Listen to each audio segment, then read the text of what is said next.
No obstante, no puedo decir que fuera infeliz durante este tiempo. Mis pesadillas y todo lo relacionado con ellas habían quedado expulsadas de mi cuerpo, se habían consumido mientras dormía, había sido purificado de sustancias corruptas, limpiado totalmente de manchas extrañamente coloreadas en mi mente y mi alma. Sentía la insípida alegría de un ser aliviado, una especie de claridad que parecía en cierta manera verdadera e incluso virtuosa. Pero esta moratoria de cualquier forma de oscuridad duró tan solo un breve tiempo antes de que los antiguos impulsos se reivindicaran de nuevo en mi interior y avanzaran como una manada de lobos hambrientos en busca de lo que antes les alimentaba y les volvería a alimentar. Durante unas cuantas noches mis sueños continuaron siendo un tanto anémicos y sólo presentaban personajes y escenas desvaídos.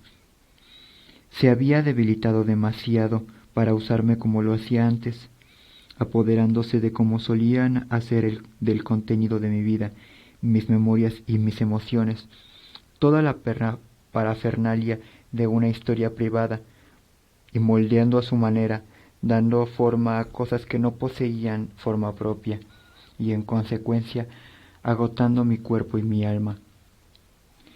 La teoría de la señora Rinaldi acerca de estos parásitos llamados sueños era, por tanto, correcta en cuanto a lo que había ocurrido hasta el momento, pero la anciana no había llegado a considerar, o quizás se negaba a reconocer, que el soñador por su parte obtiene algo del sueño, gana una cantidad de experiencia que de otra forma es imposible de obtener, y atesora los enigmas grotescos o banales de la noche para llenar los grandes espacios vacíos del día, y mis sueños habían dejado de realizar esta función, o al menos ya no se adecuaban a mis necesidades. Ese apetito que había descubierto en mí mismo por saciarme de lo absoluto y lo horrible, incluso de lo perfectamente maligno. Fue esta privación, creo, lo que ocasionó el cambio de la naturaleza de mis sueños. Al tener tan poco sustento con el que nutrir mis gustos, tan solo precarios demonios e insípidos decorados, debí de ser atraído de nuevo a mi propia conciencia, hasta que finalmente fui plenamente consciente de mi estado de ensoñación, un espeleólogo intensamente lucido dentro de las cuevas del sueño. Entonces, a lo largo de varias noches, percibí un nuevo o anterior fenómeno oscuro, algo que existía en la distancia de aquellos paisajes ruinosos que había comenzado a explorar. Era una especie de nauseabunda niebla que flotaba sobre el horizonte de cada sueño y que ejercía un claro magnetismo, una atracción sobre las austeras escenas, que las envolvía por todos lados y que incluso planeaba por las alturas como un cielo animado, una bóveda celestial que brillaba tenuamente. Sin embargo, estos sueños eran proyectados con tonalidades mortecinas y contenían un escaso y ruinoso mobiliario. En el último sueño que tuve de este tipo vagaba entre unas cuantas ruinas desperdigadas que parecían haberse alzado de algún abismo submarino, erosionadas y pálidas tras un oscuro confinamiento. Como los escenarios de los otros sueños, este me resultaba familiar, aunque incompleto, como si contemplara los restos decadentes de algo que hubiera conocido durante mis horas de vigilia. Y es que aquellas torres que se alzaban ante mí no eran torres devoradas por el paso del tiempo, y a mis pies no había arcas hundidas desmoronándose como carne putrefacta. Estos objetos eran más parecidos a los armarios y cajas que recordaba haber visto en aquel cuarto de la casa de la señora Rinaldi, aunque ahora ese recuerdo degeneraba y era arrastrado poco a poco, digerido por aquella niebla que rodeaba y roía todas las cosas. Y cuanto más me aproximaba a esta niebla, más descompuesto se tornaba el paisaje del sueño, hasta que todo quedaba consumido, y lo único que podía ver era aquel chismeante remolino de vapor. Y fue entonces, al penetrar en este vacío brumoso, cuando recordé de nuevo la verdadera sensación de sueño, el terror inherente de mis visiones. Aquí había una especie de pantano hacia el cual las profundidades de mis sueños estaban siendo dirigidas, dejando tan solo un excedente poco profundo que fluía con un exiguo hilillo a través de mis noches. Y digo aquí, sin saber realmente qué lugar o plano de existencia era, algún tipo de escenario espectral, un terreno baldío situado en el callejón del sueño, un puesto fronterizo del propio universo, o quizás simplemente el interior de una caja escondida en la casa de una anciana, una caja dentro de la cual algo existía en toda su insensible pureza, un éter nebuloso, libre de formas corruptas y conocimiento, y que libremente purificaba a otros con su gracia estéril. En cualquier caso, sentía que los habituales límites de mi mundo de sueño se habían expandido hasta otro reino, y descubrí que era aquí donde los sueños perdidos permanecían totalmente vivos en su esencia, consumidos dentro de aquel vapor yelmo hasta que le habían visto ingerir una mezcla de mi propia saliva y el vino más oscuro. Estos sueños vivían exiliados de aquella multitud de anfitriones inconscientes cuyas experiencias se habían usado en otro tiempo como armarios donde llevar a cabo sus inquietantes representaciones tras el telón del sueño. Estos eran los parásitos que forzaban al durmiente a adoptar el doble papel de ejecutor y testigo de las manipulaciones de sus recuerdos y sus emociones, la abducción no deseada de su historia privada por aquellas imprudentes celebraciones llamadas sueños. Pero aquí, en esta prisión de resplandeciente pureza, había quedado reducidos a su estado primigenio, sueños abstractos, cosas sin rostro ni forma, procedentes de viejos tiempos y que una mujer muy anciana me había revelado. Y, aunque no tenía ni rostro ni forma, y no llevaba ninguno de los múltiples disfraces en los que siempre les había visto, su presencia a mi alrededor seguía siendo bastante palpable, y se cernían sobre la recargada fluidez que llevé conmigo a un lugar del que yo no formaba parte.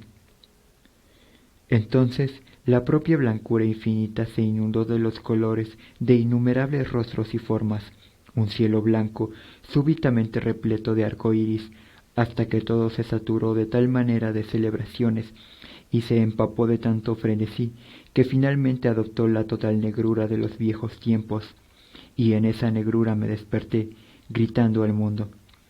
Al día siguiente me encontraba de pie en el porche de la señora Rinaldi, viendo cómo mi madre golpeaba repetidamente el llamador de la puerta sin conseguir que apareciera la anciana, pero algo nos decía que estaba en casa, una sombra que vimos pasar nerviosamente tras la ventana de la fachada.